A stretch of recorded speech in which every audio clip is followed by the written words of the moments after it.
I pozdrav prijatelji. Danas,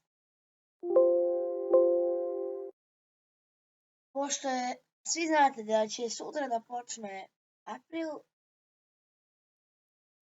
današnja tema će biti zašto je 1. april nazvan aprilski dan budala ili šala. 1. april, pa nekad nazvan aprilski dan budala ili dan svih budala, je kad mnogi uzimaju slobodu da se šale na račun drugih. To je dan za igranje bezopasnih podvala drugih. Svi znate verovatno što je 1. april. Idemo dalje. Neki to vide kao proslavu vezanu za preokret godišnjeg doba, dok drugi veruju da to proizlazi iz usvajanja novog kalendara. Dakle, da ja ne bi samo čitao, kada ću vam ajde nešto o tome. Znači, uglavnom, to je prozvano tako, nastavit ću da vam čitam još da bismo saznali kako je to prozvano. Drevne kulture, uključujući one Rimljana i Hindusa, proslavili su novu godinu pod jedan pomno, prati vernalnu, ravnodnevnu 20. ili 21. marta. U srednjevekovno doba veći deo Evrope proslavio Infopliz je 25. marta. Počevši od običaja slanja ljudi na lažne poslove, April's Fool Day, to jest aprilni dan budala, je izgleda migrirao u Englesku. Iz Francuske krajem 1600. Pravo poreklo praznika je i dalje nepoznato. Jedan od popularnih legendi je da je aprilski dan budala počeo francuskim ediktom Rusilona iz 1564. godine. U zavisnosti u kom delu Francuske je neko živeo tada, možda je proslavio novu godinu na Uskrs. Oni koji su nastavili da slave staru novu godinu zvali su se aprilske budale od strane ranijih usvojitelji. Sad,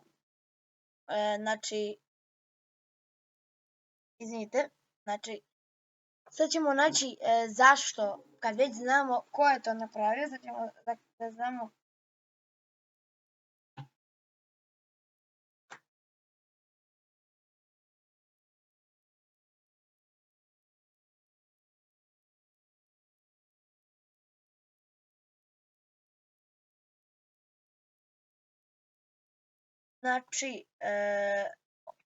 ovako, ljudi, prijatelji.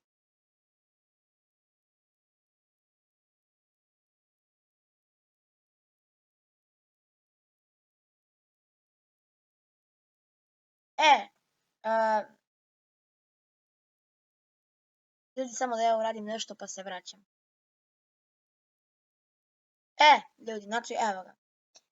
Zavaravanje ili zezanje ljudi je jedan od najlakših zadataka kojima svi donosi smeh u lice.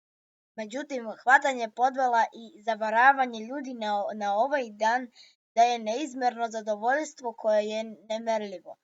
Zato se pripremite sa nekim zanimljivim i duhovitim šalama, mimicima, podvalama itd. Pošto je April Fool's Day odmah iza ćoška. Ali pre toga, hajde da se bolje vidimo sa istorijom i značenjem ovog najsmešnijeg dana. Svake godine 1. aprila posmatramo na ovaj dan. Zvaničan je dan svih šaljivdžija da razbiju svoju jadnu i najsmešniju šalu ili podvalju ljudima oko sebe. Međutim, da li znate poreklo? Ne, pa onda ti kažemo poreklo ovog dana datira iz 1582. godine kada se Francuska prebacila iz julijanskog kalendara u gregorijanski.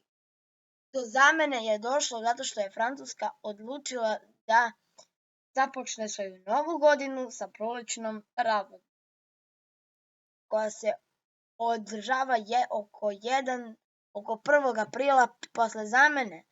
Oko 1. aprila. Posle zamene građani nisu uspeli da prepoznaju promenu i nastavili su da slave 1. april kao novu godinu. Stoga od tada svi građani Francuske proglašeni su kao aprilske budale. Takođe, neki su čak označeni kao poison d'avril, aprilska riba, što znači osoba koja je lakoverna kao riba. Pa ovo nije jedini incident vezan za ovaj događaj. Ima mnogo takvih incidenta u vezi aprilskog dana budala. Pa dan se obeležava kao nacionalni praznik u Odesi u Ukrajini. Značaj ovog dana je kulturološki i istorijski relevantan. U stvari, to je sasvim neophodno u današnje vreme, jer pandemija COVID-19 ponovo širi svoje krilo velikom brzinom. U sve te napetosti ljudi su zaboravili da se smeju, pa je za širenje smeha veoma važno posvetiti takav dan.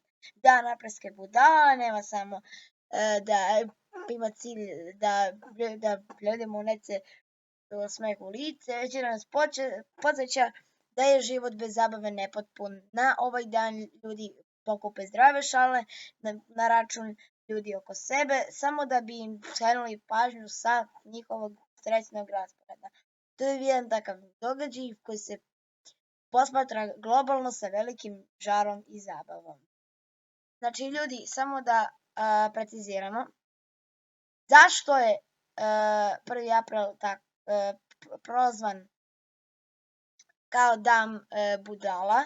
Zato što su neki ljudi koji su slavili 1. aprila novu godinu, zvali su ih aprilske budale. I onda tako je zapravo nastao kasnije taj dan, evo kao što i to ovdje vam piše, Poison of the Avril. Tako da, eto, zašto sam ovo uradio baš danas? Zato što odmah sutra je 1. april, ne znam kad vi gledate ovaj video klip. Prijatelji, zato što sam malo da se našalimo i tako to. I vidimo se u sljedećem video zapisu videu. Pozdrav prijatelji i vidimo se u sljedećem. Pozdrav prijatelji.